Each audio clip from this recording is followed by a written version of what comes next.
It was 1970 and I was working at NASA. I was 35 years old, filled with excitement about the Apollo program. My job was telemetry. I wanted to make my mark with Apollo 13. But things got weird. It started with a routine systems check. I sat at my desk, staring at the numbers. Suddenly they began to flicker. I thought it was a glitch. I brushed it off, but something felt off deep inside me. My colleagues began whispering about strange coincidences from past missions. Their tales sent chills down my spine. As the launch day drew closer, things grew stranger. I heard faint sounds at night, like static on the radio. It felt like whispers in the darkness. I would go into the office late to check the telemetry. Each time I went, it felt like I wasn't alone. I could feel eyes on me. My heart raced. I just shook my head and told myself it was stress. But it wasn't just me. My coworkers acted different too. They whispered in hushed voices. One night, I overheard them talking about Apollo 11. Their words made a knot in my stomach. I went home that night troubled. What was happening at NASA? The day before the launch, I found myself alone in the telemetry control room. I picked up the radio, hoping to make sense of the odd feeling swirling in my head. I flipped through frequencies. Then I heard it. Muffled voices, filled with static. My skin crawled. I leaned closer, but the words slipped away just out of reach. I tried to analyze the data on my screen. Were the numbers normal? I wasn't sure anymore. My hands were cold as I shook my head in disbelief. The shadows in the room felt alive, watching me. After my work, I decided to leave late one night. I walked to my car, feeling the shadows stretch around me under the flickering lights. I glanced back at the building. It loomed silently, like some dark entity. My heart thumped heavy in my chest. I shut the door and slid into the driver's seat. My mind raced with all the little things I had witnessed. Then a message appeared on my monitor that night. It read, "We're waiting." I turned around in the dark, half hoping someone was there. But there was no one. I felt a chill race down my spine. I wanted to scream, but I couldn't make a sound. The launch came and went with its own chaos. But that message lingered in my mind, echoing in the empty spaces around me. I should have said something. I should have asked for help. Instead, I kept quiet. I kept thinking. Even after 50 years, I can't shake that feeling. I wonder if I was just imagining all of it, or if something really was waiting in the darkness. As I sit here talking about it, I still hear those whispers. They never left me. They never will. The morning after the launch, I arrived at the office early. My mind was still racing from the night before. I needed to figure out what was happening. The telemetry room was empty, a stillness filling the air. I walked to my desk, hoping that diving back into the data would help ground me, but it wasn't long before the unsettling feeling returned. The lights flickered as I booted up the computer. I took a deep breath and stared at the monitor, willing it to reveal some hidden truth. Then, out of nowhere, the static returned. It was louder now. I could almost catch a few scrambled phrases. "Help us." I froze, unsure whether it was a product of exhaustion or something else entirely. A knot twisted in my stomach as I reached for the radio. My hands trembled. The whispers wrapped around me, a shiver creeping up my spine. I flipped through the frequencies again. Each static-filled channel echoed with an urgency that felt foreign. Suddenly, I heard a recognizable voice. It was Jim Lovell from Apollo 13, familiar yet distorted. My heart raced. Was I imagining this? I decided to dig deeper. I grabbed the reports from the Apollo 11 mission earlier that year. As I flipped through pages filled with scientific notations, I noticed something odd, inconsistencies in the telemetry data from that mission. Notes that didn't add up, almost as if someone had tampered with them. That familiar nagging sensation crept back in. Was it just me? Or was something afoot within the walls of NASA? Then my colleague, Carl, walked in unexpectedly. He looked pale, his eyes darting around like a trapped animal. "Did you hear that?" he asked breathlessly. I felt a rush of relief at hearing someone else share my growing concerns. I nodded. "What do you think it is?" He leaned in closer, lowering his voice. I heard whispers late last night. In the control room. Something about Apollo 11. About a countdown. My heart sank. It was one thing to experience these feelings alone, but hearing it from someone else, that was different. I sensed we were both walking into something dangerous. As we spoke, the lights flickered again, this time plunging the room into darkness. I cursed under my breath, my pulse quickening. When the lights returned, a piece of paper had appeared on my desk. I turned it over slowly. It was a handwritten note, the ink smeared as if written in a hurry. "It's happening again." The weight of those words hit me like a cold wave. What was happening again? What did it all mean? My apprehension turned to dread. I had to know more, and I had to find out quickly. Carl and I exchanged determined glances. Then we heard it. A faint whisper that sent a chill down my spine. It felt like a warning beckoning us closer. "Follow the data," it hissed, a voice I barely recognized. It was like stepping into the unknown. I had to know what lay ahead, but I felt trapped. I glanced towards the darkened hallway leading to the telemetry room. Whatever mysteries awaited there, I sensed they were far beyond anything we could control. And that's when I realized we were in too deep. We had to confront whatever was waiting for us, whether we wanted to or not. I took a moment to steady myself, trying to think clearly despite the turmoil swirling in my mind. I glanced at Carl, whose expression mirrored my own anxiety. The whispers still echoed, wrapping around us like a thick fog. "We need to check the telemetry room," I said, my voice low. He nodded, and together we stepped into the dim hallway. The air felt charged, every noise amplified as if we were intruding on something sacred.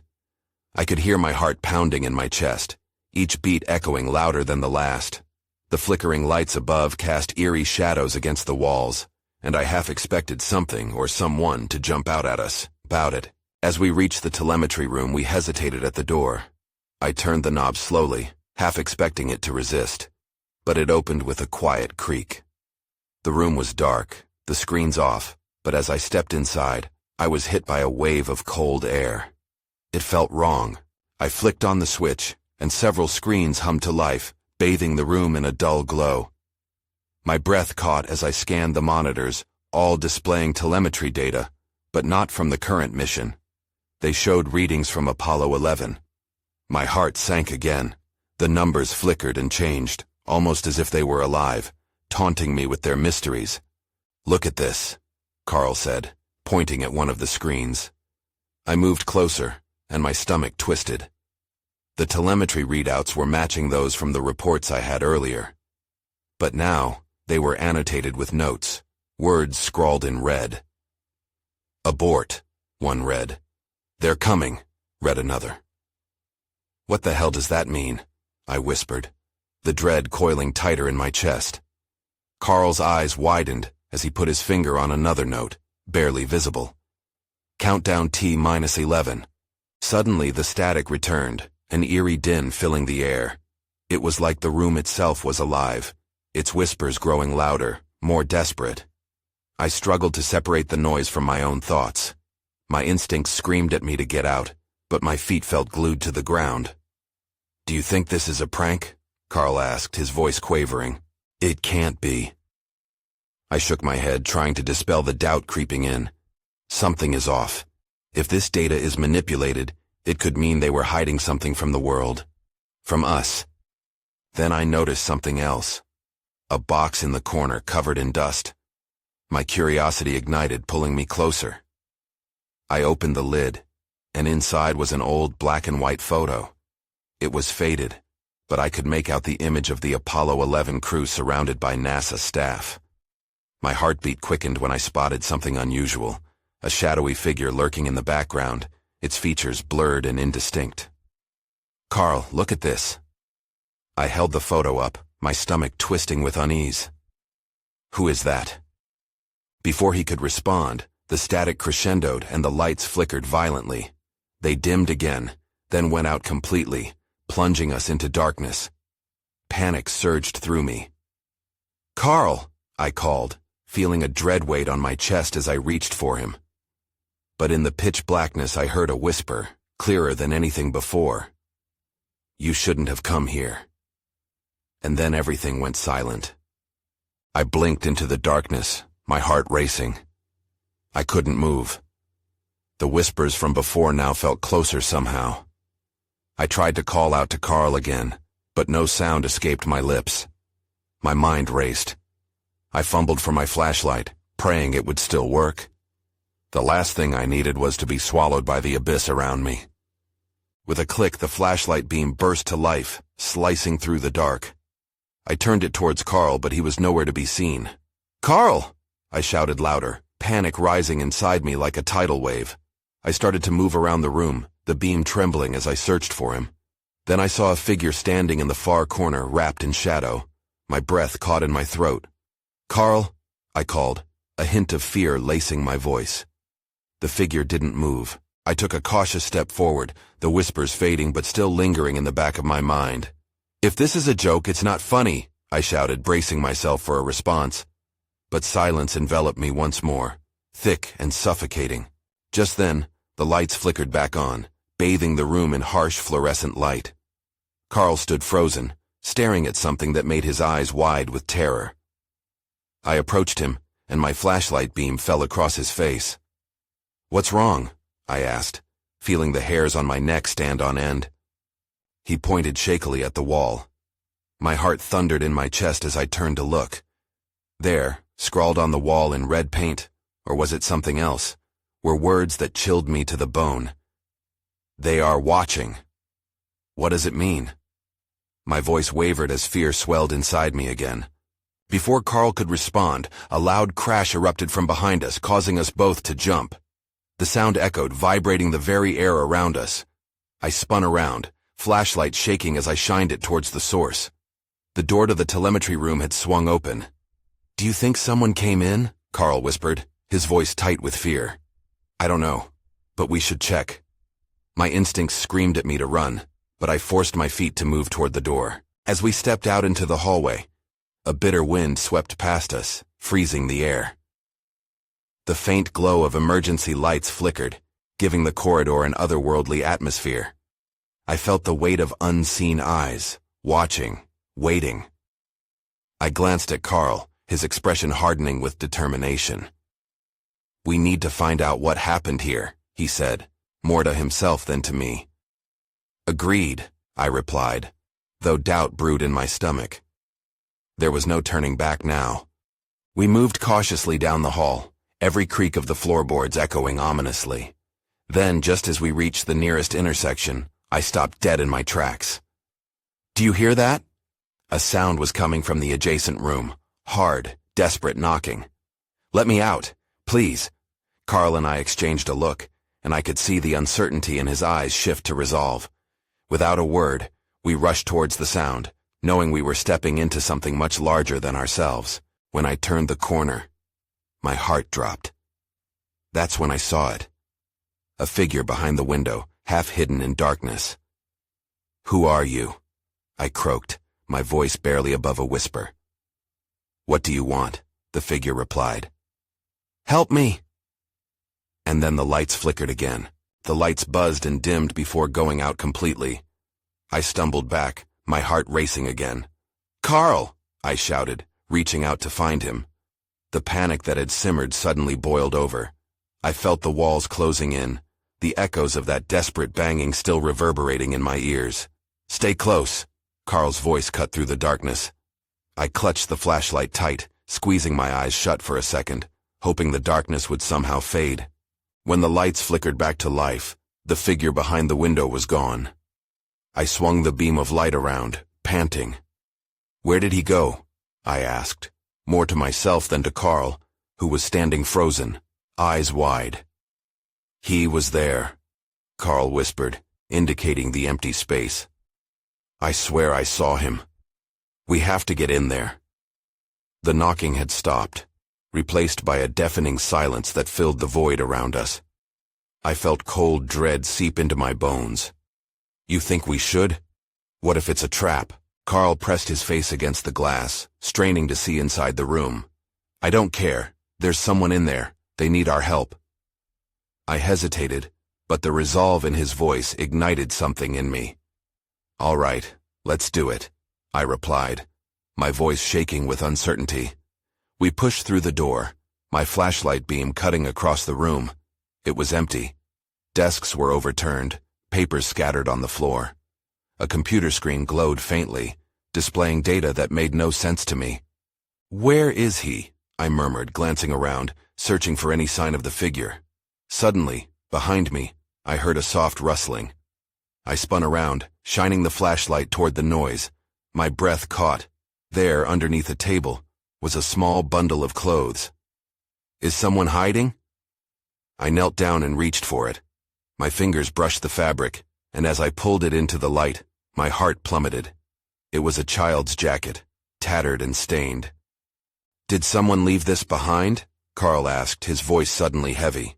I looked at him, fear gripping my throat. What if... I didn't finish the thought. Then I noticed something on the floor next to the jacket, a small notebook. I opened it, the pages filled with frantic scribbles. My pulse quickened as I read a few lines.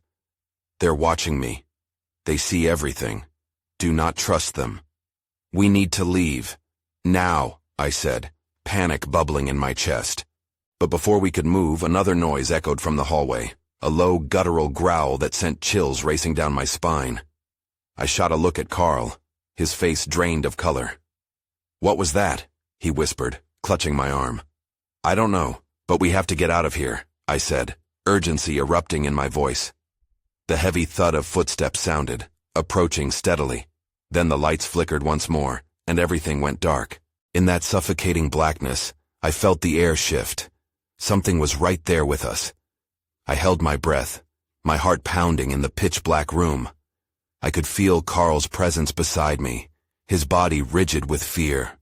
I strained my ears for any sound, the growling having faded. All that remained was silence, thick and heavy, almost suffocating.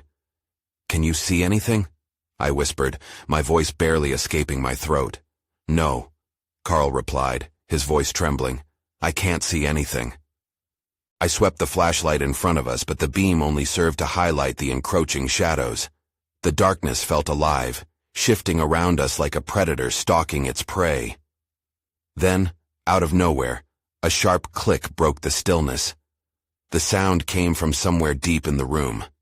"It's back," Carl said, a note of panic creeping into his voice. I didn't need to ask what he meant.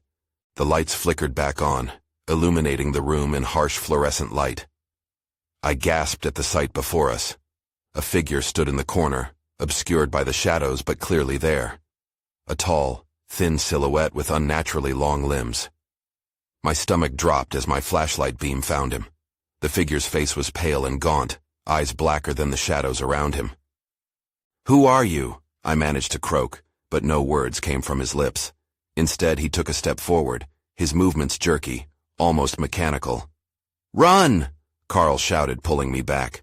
I didn't need telling twice. We bolted for the door, but as we reached the exit, it slammed shut with a deafening bang behind us.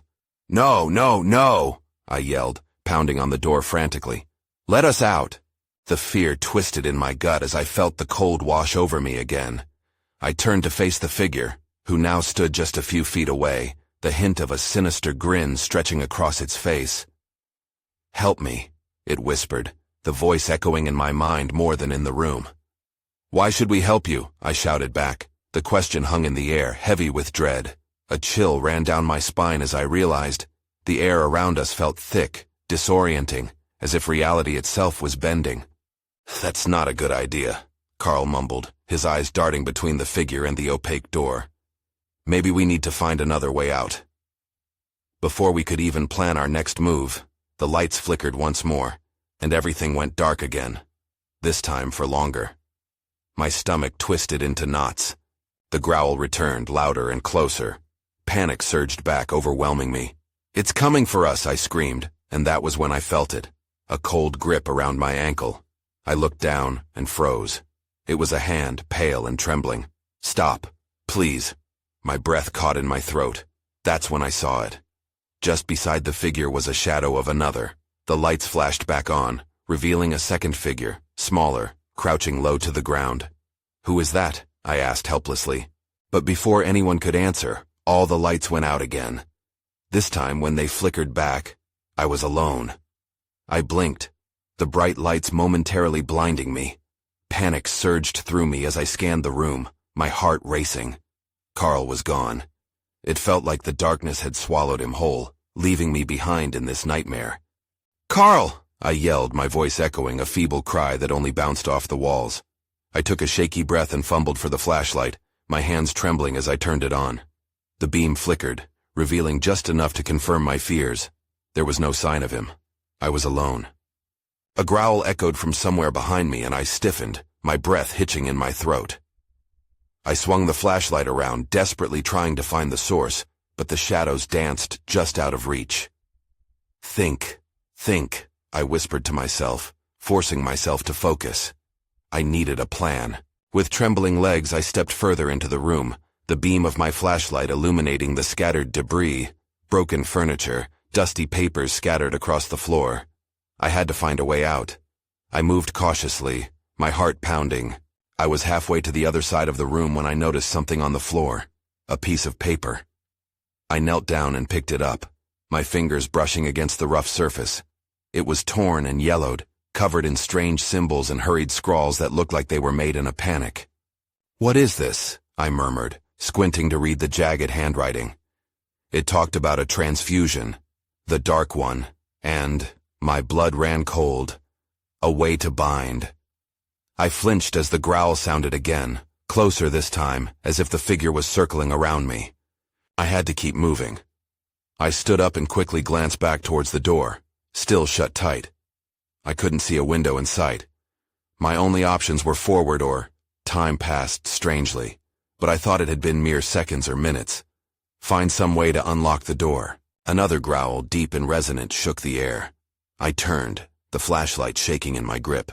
The faint light caught a glimpse of movement in the corner. There it was again, the tall figure, but now it was joined by the smaller shape. They loomed near the far wall, the shadows leaning towards me, pulsing as if alive. Then, as if a switch had flipped, everything went dark again. Only this time, I felt something brush against my shoulder, a cold, clammy touch. I could barely breathe. "Help me!" The voices echoed in my mind, one deep, the other faint and pleading. They spoke together now, hauntingly in sync. I yanked away, stumbling backward into something hard and sharp. The pain jolted me back to focus, but before I could regain my balance, the lights came back on briefly, exposing a scene that horrified me. The figures were closer, their eyes boring into mine, and the smaller one. It looked like a child, terrified and twisted in fear. "Carl!" I shouted. Where was he? Panic clawed at me. Then as quickly as the lights had come on, the terror escalated. I heard a loud bang from the door as if something was trying to break in. I turned, frozen, the pulse of fear coursing through my veins. This couldn't be happening. I had to find Carl. I looked back at the figures again. Maybe, just maybe, they weren't the enemy. But as I took a step towards them, the lights flickered and went out once more, plunging me into a suffocating darkness. This time, something new was in the shadows. My breath caught, and I realized this was only the beginning. I stumbled through the darkness, my heart hammering. The cold sweat clung to my skin. This time, I didn't feel the presence of the figures, just an ominous emptiness. The growl had ceased, but I knew something was still there, just waiting. "Carl?" My voice trembled, swallowed by the void. It sounded weak, almost like a plea. The flashlight flickered again before sputtering out completely, plunging me into a terrifying silence. I felt around in the dark, my hands brushing against the rough wall. Panic began to eclipse my thoughts. Where was Carl? I had to find him. Suddenly, the air thickened, a change in pressure that sent shivers down my spine. I took a cautious step forward, my feet crunching on the broken glass scattered across the floor. The echoes of my footsteps felt like thunder in this haunted space. I focused on my breathing, steadying myself as I strained to listen. Then I heard it. A faint sobbing sound, like a whisper tugging at my thoughts. "Carl," I called softly, desperate. The sound pulled me like a thread, weaving its way into my mind. I followed it, feeling a strange pull guiding me deeper into the shadows. As I moved, an uneasy feeling crept over me. It was as if the darkness itself was watching, waiting. I couldn't shake the sense that the figures were still nearby, lurking behind the veil of blackness. I reached out, my fingers running along the cool surface of what felt like a door. I pushed against it, but it didn't budge. My pulse quickened. I pressed harder, feeling the door tremble beneath my strength, but it wouldn't open. The sobbing grew louder, echoing against my heart, pushing me to try again. Then, without warning, the lights flickered back on. I gasped at the sight before me. The room was smaller than I expected, just a cramped space lined with shelves filled with antiquated equipment. In the corner stood a tall mirror, its surface tarnished and cracked. But that wasn't what caught my attention.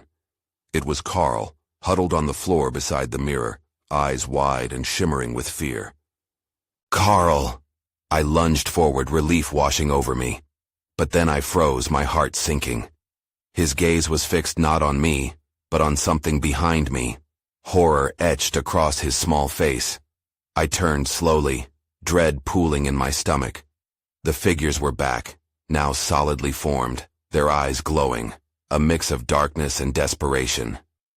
The childlike figure stood beside Carl, almost protective, but the taller one began to move, stepping closer. As it approached, I felt the air grow cold, like winter settling around me.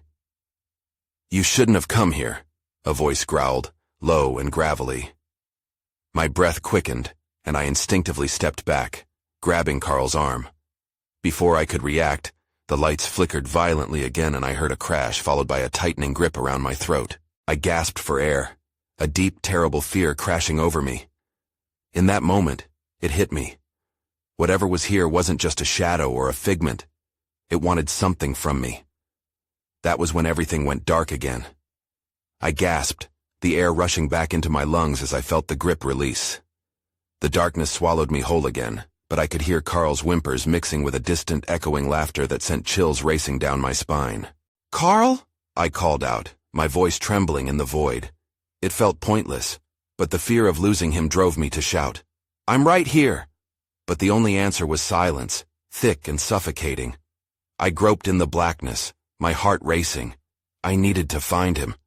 I stumbled forward, the feeling of glass crunching beneath my feet sending spikes of pain up my legs. My desperation fueled my movements. I turned in circles, feeling the shadows claw at my back, whispering. Then the lights flickered back on, but it was a mockery of the safety I craved. The room had shifted. The mirror was still there, but now it reflected something else, twisted shapes simmering just beneath its cracked surface. I squinted, peering deeper. It was like a dream gone wrong.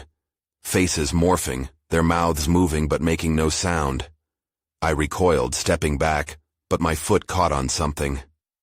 I fell, crashing to the floor, the impact jolting me back to reality. My breath burned in my chest as I scrambled up, heart racing. That's when a sudden awareness hit me like a wave. The childlike figure was still here, standing protectively beside Carl. But the taller figure had vanished. I turned quickly, panic surging through me. "Carl!" I shouted again, this time with urgency, a plea laced with fear. "Where are you?" "Here." It was faint, but Carl's voice drifted from somewhere ahead. I stumbled toward it, feeling an envisioned connection guiding me, clinging to that spark of hope. A moment later, the light wavered and buzzed before going out again. I froze, the cold clamping down around me. My heart sank as I heard a shuffle. "Carl?" No answer. I felt a tremor run through my body. The figures were back, I could sense it, but I couldn't see them. Every sound amplified my terror, the soft rustle of clothing, the creaking of wood. And then I heard it. A footstep, slow and deliberate, echoing throughout the space. I pressed my back against the wall, straining to listen. The sobbing returned, muffled now, almost comforting in its familiarity. I edged forward, straightening my posture and meeting the cold air head-on. Suddenly I noticed a flicker in the distance. Through the darkness, glimmers of pale light danced beneath the door that I thought was sealed shut. It was like the light from the mirror had found its way into the world outside. "Carl," I whispered, breathless with urgency. "We have to go." Then, without warning, the door burst open, crashing against the wall with a thunderous bang. I flinched, instinctively throwing my arms out to shield myself. The light poured in, revealing a shadow blocking the entrance. I squinted, trying to make out the features that were hidden in outline. In that moment, a realization struck me. It wasn't just the figures that were dangerous. Something far worse waited on the other side, and it wasn't alone. Come to think of it, I didn't just want to survive. I needed to escape. "Run!" I screamed, desperation fueling my every move as I blindly dragged Carl toward the door. But before we could take a step, a chilling voice rang out from behind the shadow. "You can't leave yet." And everything went dark once more. As the shadows engulfed me again, my mind raced with panic. I could feel Carl's presence beside me, but I couldn't tell how close he was. The cold, suffocating darkness weighed heavily on my chest. I pushed forward aimlessly, each step feeling like a betrayal of the panic gripping me. Then, as suddenly as it had vanished, the light returned, flooding the room with an unnatural brightness. Squinting through the glare, I saw Carl standing frozen at the threshold, eyes wide with terror. The shadow, no, the figure, loomed behind him, its elongated silhouette stretching ominously toward us. "Carl!" I shouted, the fear propelling me forward. I reached for him, but before I could grasp his arm, the figure spoke. "You cannot save him unless you accept." The words were laced with an almost seductive allure, yet I felt their weight pressing down on my very soul. I shook my head violently. "Let him go!" I cried out defiantly. The figure hesitated, a flicker of something almost human in its expression, but it was quickly replaced with a cruel smile. "It is not me you have to convince. It is you." With that, the overwhelming darkness rushed back in, suffocating and disorienting. I stood still, the echoes of laughter ringing in my ears, desperation clawing at my heart. But something inside me changed. No longer was I just a frightened worker caught in a nightmare. I had to find a way to confront this thing, whatever it was. I focused hard, envisioning the light I had seen just moments ago, ready to shine through the suffocating darkness. "Enough!" I shouted, forcing the word out with every ounce of strength. The darkness rippled, a ripple of uncertainty passing through it. Was I breaking through? I couldn't tell. But I pressed on, fueled by the righteous fury boiling in my chest. "Let him go! He doesn't belong to you!" I shouted again, finding clarity in my voice. The shadows were relentless, but I pictured the warmth of that light unwavering in my mind. Just then, a faint glow flickered in the distance. An outline of my own memories could be seen. The vision of my childhood. Moments of undeniable joy and the certainty of those I loved swirled into existence, forming radiant shadows against the darkness. "Carl," I called again, amplifying it with every ounce of will. "I'm here. I'll find you." The figure grew more agitated, dark tendrils swirling around it like smoke. And then, out of the darkness, I heard a whisper, not the growl, but Carl's voice. "I'm here! I'm right here!" he said, fragile yet steady. In that instant, the void shook, a crack forming in the oppressive darkness. The figure faltered, its inky fingers recoiling slightly. I thrust my hand forward, reaching towards the crack, feeling the warmth emanate from it. "Please," I begged, thrusting myself forward. "Please!" Every ounce of emotion poured into my words. The crack began to widen, and warmth wrapped around me as I felt the presence of the figure almost waver against the pull of the light. A soft glow spilled through, illuminating Carl's scared yet hopeful face. "Come on," I urged, the ground freezing beneath me even as warmth flooded my body. "We can do this."